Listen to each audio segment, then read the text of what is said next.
রবীন্দ্রনাথ ঠাকুরের লিপিকা গদ্য কাব্য থেকে ভুল স্বর্গ। লোকটি নেহাত বেকার ছিল। তার কোনো কাজ ছিল না।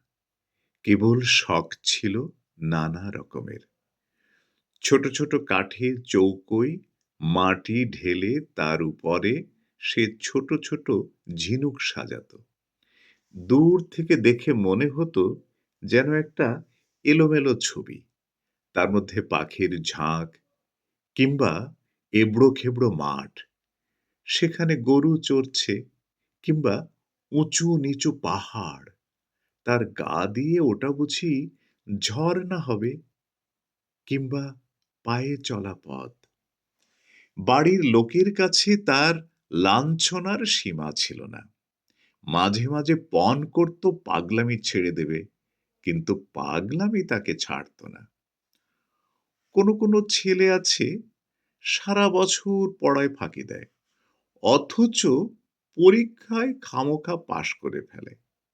এর সেই দশা হলো, সমস্ত জীবনটা অকাজে গেল, অথচ মৃত্যুর পরে খবর পেলে যে তার স্বর্গে যাওয়া মঞ্জুর। কিন্তু নিয়তি স্বর্গের পথেও মানুষের সঙ্গ ছাড়ে না।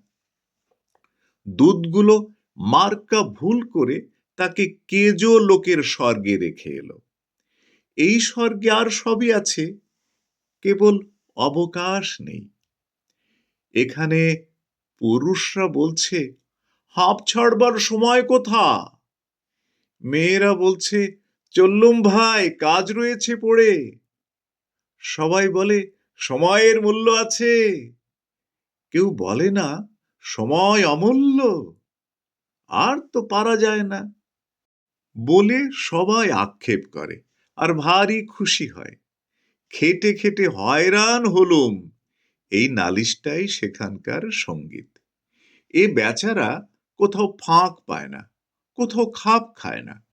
রাস্তায় অন্য মনস্ক হয়ে চলে, তাতে ব্যস্ত লোকের পথ আটক করে। চাদরটি পেতে যেখানেই আরাম করে বসতে চায় শুনতে পায়, সেখানেই ফসলের ক্ষেত বীজ পোঁতা হয়ে গেছে, কেবলই উঠে যেতে হয়, সরে যেতে হয়। ভারী এক ব্যস্ত মেয়ে স্বর্গের উৎস থেকে রোজ জল নিতে আসে। পথের উপর দিয়ে সে চলে যায় যেন সেতারের দ্রুত তালের গতের মতো। তাড়াতাড়ি সে এলো খোঁপা বেঁধে নিয়েছে, তবু দু চারটে দুরন্ত অলক কপালের উপর ঝুঁকে পড়ে তার চোখের কালো তারা দেখবে বলে উকি মারছে। স্বর্গীয় বেকার মানুষটি একপাশে দাঁড়িয়েছিল, চঞ্চল ঝর্ণার ধারে তমাল গাছটির মতো স্থির। জানলা দিয়ে ভিক্ষুককে দেখে রাজকন্যার যেমন দয়া হয়, একে দেখে মেয়েটির তেমনি দয়া হলো। আহা, তোমার হাতে বুঝি কাজ নেই? নিঃশ্বাস ছেড়ে বেকার বললে, কাজ করব তার সময় নেই। মেয়েটি ওর কথা কিছুই বুঝতে পারলে না, বললে, আমার হাত থেকে কিছু কাজ নিতে চাও? বেকার বললে, তোমার হাত থেকেই কাজ নেব বলে দাঁড়িয়ে আছি। কি কাজ দেব? তুমি যে ঘোড়া কাঁখে করে জল তুলে নিয়ে যাও, তারই একটি যদি আমাকে দিতে পারো। ঘোড়া নিয়ে কি হবে, জল তুলবে? না, আমি তার গায়ে চিত্র করব। মেয়েটি বিরক্ত হয়ে বললে, আমার সময় নেই, আমি চললুম। কিন্তু বেকার লোকের সঙ্গে কাজের লোক পারবে কেন? রোজ ওদের উৎসতলায় দেখা হয়, আর রোজ সেই একই কথা, তোমার কাঁখের একটি ঘোড়া দাও, তাতে চিত্র করব। হার মানতে হলো, ঘোড়া দিলে। সেইটিকে ঘিরে ঘিরে বেকার আঁকতে লাগলো কত রঙের পাক, কত রেখার ঘের। আঁকা শেষ হলে মেয়েটি ঘোড়া তুলে ধরে ঘুরিয়ে ঘুরিয়ে দেখলে, ভুরু বাঁকিয়ে জিজ্ঞাসা করলে, এর মানে? বেকার লোকটি বললে, এর কোনো মানে নেই। ঘড়া নিয়ে মেয়েটি বাড়ি গেল। সবার চোখের আড়ালে বসে সেটিকে সে নানা আলোতে নানা রকমে হেলিয়ে ঘুরিয়ে দেখলে। রাত্রে থেকে বিছানা ছেড়ে উঠে দীপ জ্বেলে চুপ করে বসে সেই চিত্রটা দেখতে লাগলো।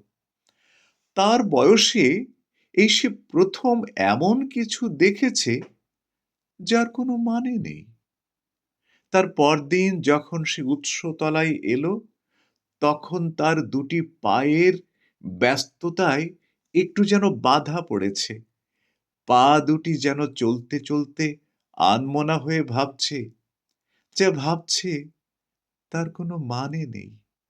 সেদিনও বেকার মানুষ একপাশে দাঁড়িয়ে। মেয়েটি বললে, কি চাও? বললে, তোমার হাত থেকে আরো কাজ চাই। কি কাজ দেব? যদি রাজি হও, রঙিন সুতো বুনে বুনে তোমার বেনি বাঁধবার দড়ি তৈরি করে দেব। কি হবে? কিছুই হবে না। নানা রঙের নানা কাজ করা দড়ি তৈরি হলো।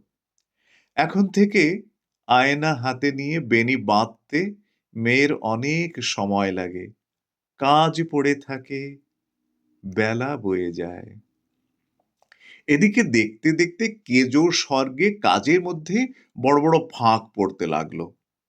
কান্নায় আর গানে সেই ফাঁক ভরে উঠল। স্বর্গীয় প্রবীণেরা বড় চিন্তিত হলো, সভা ডাকলে। তারা বললে, এখানকার ইতিহাসে কখনো এমন ঘটেনি। স্বর্গের দূত এসে অপরাধ স্বীকার করলে। সে বললে, আমি ভুল লোককে ভুল স্বর্গে এনেছি। ভুল লোকটিকে সভায় আনা হলো। তার রঙিন পাগড়ি আর কোমর বন্ধের বাহার দেখেই সবাই বুঝলে ভীষণ ভুল হয়েছে। সভাপতি তাকে বললে, তোমাকে পৃথিবীতে ফিরে যেতে হবে। সে তার রঙের ঝুলি আর তুলি কোমরে বেঁধে হাঁপ ছেড়ে বললে, তবে চললুম। মেয়েটি এসে বললে, আমিও যাব। প্রবীণ সভাপতি কেমন অন্যমনস্ক হয়ে গেল।